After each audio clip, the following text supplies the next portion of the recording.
My Name is Julia Ross kicked director Joseph Lewis's career into another gear, making him something of a golden boy at Columbia, which promptly signed him to a multi-year contract. Studio boss Harry Cohn was his biggest supporter, and the plan was for Lewis to immediately graduate to A Pictures. He was given a plum assignment directing The Jolson Story, one of the studio's big budget projects of 1946. But he took less of a role in that film, preferring instead to direct another B noir, So Dark the Night, which afforded him more creativity in developing his directorial technique. That decision sort of set the tone for Lewis's career. By often making headstrong decisions to maintain a degree of creative autonomy, Lewis never cracked the A-list, where the really good scripts and more challenging collaborations happened. After making The Undercover Man in 1949, Lewis butted heads with its producer, Robert Rossen, and issued a him or me ultimatum to studio boss Harry Cohn. Well, Cohn stuck with Rossen, who rewarded him with a Best Picture Oscar that year for All the King's Men.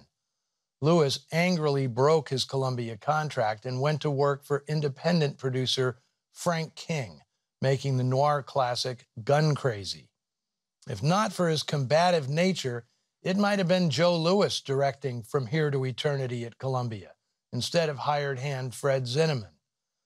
Lewis never really emerged from the B trenches in the 1950s, where he felt safe from interference by studio executives he didn't respect. He ended up directing lots of TV westerns before retiring altogether in 1966 at the relatively young age of 59.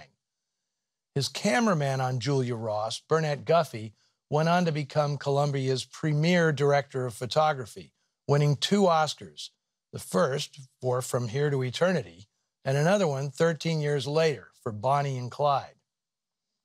George Macready is one of my favorite supporting players, especially in film noir, where his special brand of malevolence was brought to bear in numerous films. Macready had 2 requisites for screen villainy: a scary face and a sinister voice. I think it's another scheme to get away. PR hacks like to claim he got his nasty facial scar from a dueling saber, a very unlikely occurrence for a mathematics major at Brown University. Macready did get the wound in college, however, when he was thrown through the windshield in a car accident. Far from ending his dreams of becoming an actor, the scar became his calling card, ensuring him a lifetime of on-screen villainy. My favorite bit of off-screen trivia about Macready is that in the early 1940s, he and Vincent Price briefly operated an art gallery together in Beverly Hills. Can you imagine those 2 teaming up to sell you some modern art? I'd be terrified not to buy it. Macready's role as Ralph Hughes may be a bit overwrought, but it led directly to a major role the following year in his first A picture, as Rita Hayworth's uber-creepy husband, Balin Munson, in Gilda, a more suave and subtle performance that is perhaps the actor's signature role. While George Macready may be synonymous with on-screen menace, it was a rarity for his co-star in today's picture, Mae Whitty. She'd been a stage actress in England most of her life, and in 1918, she became the first female entertainer to be made a Dame Commander of the Order of the British Empire, due entirely to her charitable work during the First World War. While she appeared in a few silent films in the 19-teens, her movie career didn't really start until 1937, recreating her stage role in Night Must Fall, opposite Robert Montgomery and Rosalind Russell. She was 72 years old by that time, and the performance earned her an Oscar nomination. Oddly, it's the much smaller role she had the following year, as Miss Froy in The Lady Vanishes, for which she's most remembered.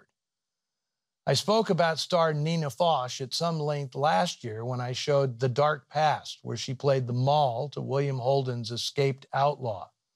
I don't mean to give her short shrift here, but I have a feeling she'll be back on Noir Alley before too long.